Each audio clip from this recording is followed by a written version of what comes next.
Bonjour les amis, l'histoire que je m'apprête à lire, c'est La fée aux deux visages, racontée par Koshka, d'après Charles Perrault, illustrée par Charlotte Gastaud, aux éditions Père Castor. Bonne écoute. Une veuve avait deux filles. L'aînée, à son image, était laide, égoïste et aussi blessante qu'un chardon. Tandis que la cadette, honnête et jolie comme son père, avait la douceur de l'agneau. Mais, comme souvent dans ce genre de situation, la mère préférait la première car elle se voyait en elle et jalousie la seconde. Alors, elle choyait l'une comme une princesse, l'habillant de 1000 dentelles et lui donnant les meilleurs mets, et elle faisait travailler l'autre. Ainsi l'envoyait-elle 2 fois par jour à la fontaine à une demi-lieue de là. L'enfant ne devait pas traîner en route. Mais comme elle était chétive et qu'au retour la cruche était lourde, son corps peinait sous la charge. Un matin qu'elle trempait son vase dans l'eau claire, une vieille femme sortit du bois l'accosta. Ses habits rongés d'accros étaient ceux d'une pauvresse. « Ma fille !» murmura-t-elle, « j'ai soif. » La cadette s'empressa vers elle.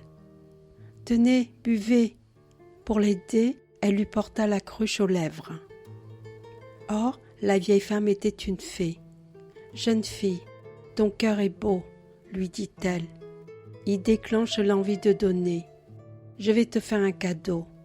Chaque parole que tu prononceras fera jaillir une merveille. » À son retour, comme la cadette s'excusait pour son retard, un diamant tomba au sol. Une rose jaillit de sa bouche. Oubliant de la gronder, la mère se jeta sur la pierre. « Par quel sortilège as-tu fait cela ?» L'enfant détailla sa rencontre au milieu d'une pluie de pétales. La mère appela son aîné. « Trésor de ma vie, ma beauté, va puiser de l'eau à la fontaine.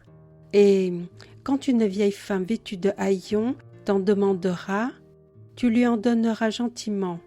Ainsi, comme elle a fait avec ta sœur, elle te récompensera d'un don. »« Comment, moi, à la fontaine ?» rechigna l'aîné.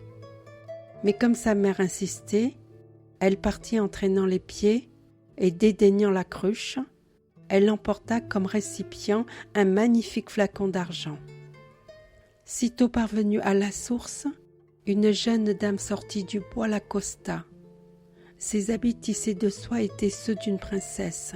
« Ma fille, » lui dit-elle, « j'ai soif. » La dame n'étant ni pauvre ni vieille, l'aînée montra son vrai visage.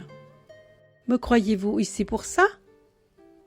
Puis elle se ravisa et d'une voix mielleuse ajouta « Bien sûr, madame, buvez dans ce beau flacon. » Or c'était bien sûr la même fée, mais, pour éprouver la sincérité de l'aînée, elle avait changé d'apparence. « Tu n'es guère honnête, » lui dit-elle. « Ta gentillesse est feinte. Et comme ce qu'on donne, on le reçoit, je vais te faire un cadeau.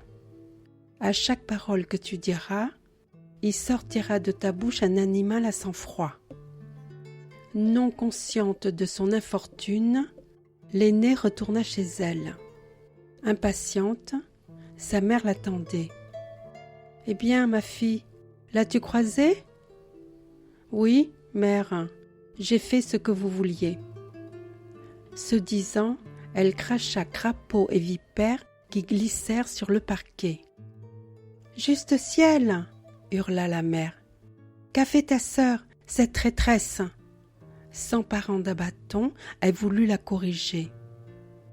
Esquivant les coups, la cadette s'enfuit jusqu'à la forêt. Le fils d'un roi y chassait. Traquant faisan et sanglier, celui-ci la vit pleurer. Elle raconta son aventure en inondant l'herbe de perles. On aurait dit de la rosée. La beauté de son cœur égalant celle de son visage. Le prince lui demanda sa main. Elle la lui accorda avec joie et s'installa auprès de lui au palais. Quant à la méchante sœur, l'histoire raconte qu'elle se fit tant haïr que sa mère la chassa.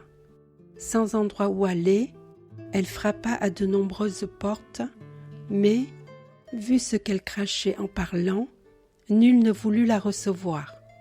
Elle croupit donc au fond des bois en compagnie des bêtes rampantes qui lui sortaient du gosier. Et voilà, c'est fini. Ça fait du bien de se détendre avec des histoires. À bientôt les amis.